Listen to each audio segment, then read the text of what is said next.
Assalamualaikum warahmatullahi wabarakatuh.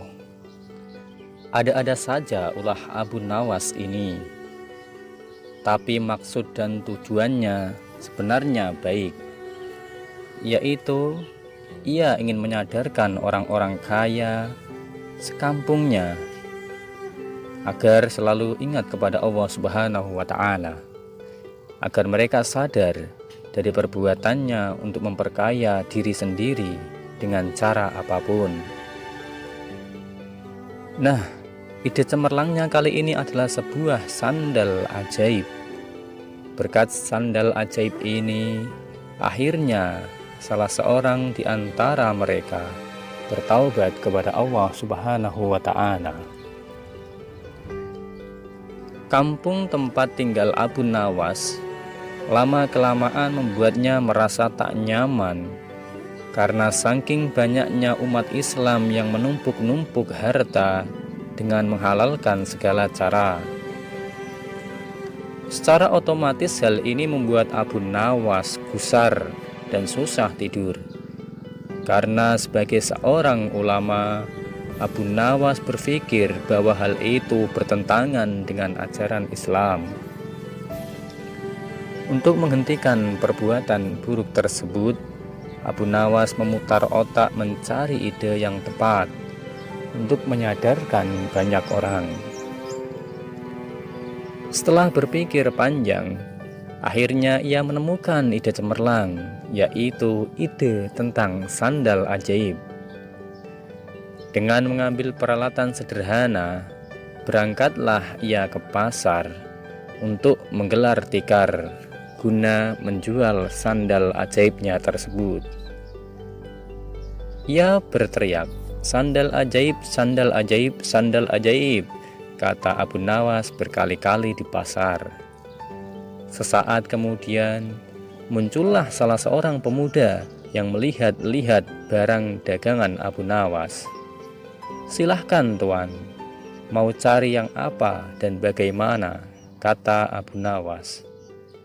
"Saya ingin mencari sandal yang bisa merubah hidupku yang miskin ini menjadi kaya," jawab pemuda tersebut. "Apa maksudmu tuan?" tanya Abu Nawas kembali. "Saya ini sudah lama hidup miskin dan ingin sekali menjadi kaya raya. Saya ingin membeli barang yang bisa memberikan saya keberuntungan," kata pemuda itu. Sejurus kemudian Abu Nawas menunjukkan salah satu sandal ajaibnya. Ia mengatakan bahwa sandal itu akan membuat penggunanya dari tak punya menjadi orang yang punya. Karena tertarik, pembeli itu akhirnya jadi juga membeli sandal ajaib itu dengan harga yang lumayan mahal. Si pemuda langsung saja memakai sandal ajaib itu sambil berkeliling kampung, mondar-mandir dengan harapan semoga keberuntungan segera berpihak kepadanya. Akan tetapi, harapannya tak berkunjung kebaikan. Jangankan keberuntungan, si pemuda malah dikira seorang pencuri karena dia mondar-mandir keliling kampung. Untung saja para warga tidak sampai menghakiminya. Karena merasa ditipu, pemuda itu kembali lagi menemui Abu Nawas untuk memprotes. "Assalamualaikum," sapa pemuda itu. "Waalaikumsalam.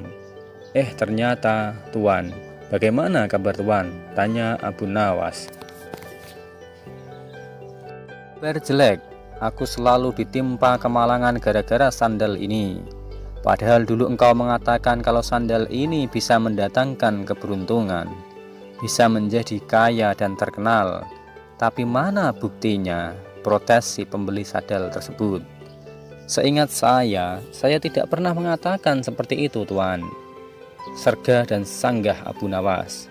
"Saya hanya mengatakan bahwa bila tuan pada mulanya orang yang tidak punya, maka dengan membeli sandal ini tuan akan menjadi orang yang punya. Buktinya sekarang Tuan sudah memiliki sandal ajaib, kata Abu Nawas. Begitu mendengar penuturan Abu Nawas, pemuda itu hanya bisa diam. Ia menyadari bahwa dirinya sedang salah tafsir. Lalu mengapa engkau mengatakan bahwa sandal ini ajaib? Tanya kembali si pemuda itu. Karena merek sandal ini adalah ajaib. Silakan Tuan baca pada merek yang tertempel di sandal tersebut, jawab Abu Nawas. Akhirnya pemuda itu pergi begitu saja tanpa sepatah kata pun. Tunggu Tuan, kata Abu Nawas. Saya ingin mengatakan sesuatu kepada Tuan. Mungkin saja akan ada manfaatnya, kata Abu Nawas. Abu Nawas berkata, jangan percaya kepada barang yang ajaib, karena percaya pada sesuatu selain Allah Subhanahu wa Ta'ala bisa membuat kita syirik dan akan mendapatkan kesusahan di dunia dan akhirat kelak. Jangan sekali-kali percaya kepada barang ajaib baik berupa batu, kayu, pohon ataupun apapun. Buktinya sebagaimana yang Tuan alami ini. Oleh karena itu segeralah bertaubat kepada Allah Subhanahu wa Ta'ala, kata Abu Nawas. Karena percaya kepada selain Allah dalam hal rezeki, maka itu adalah perbuatan yang syirik dan merupakan dosa yang besar. Mendengar penuturan Abu Nawas, sepertinya pemuda itu menyadari kesalahannya. Ternyata banyak sekali hal-hal yang bisa membawa kepada perbuatan yang dimurkai oleh Allah Subhanahu wa Ta'ala. Mulai saat ini, mari kita bertaubat kepada Allah Subhanahu wa Ta'ala. Jika ingin menjadi orang yang kaya, orang yang punya, orang yang mampu, maka bekerjalah dengan sungguh-sungguh dan berdoalah minta pertolongan kepada Allah Subhanahu wa Ta'ala. Niscaya Allah akan mengabulkan. Terima kasih, semoga hikmah dari kisah ini bisa bermanfaat kepada kita semua. Apabila ada kekurangan, datangnya dari Kreator. Apabila ada kelebihan, datangnya dari Allah Subhanahu wa Ta'ala.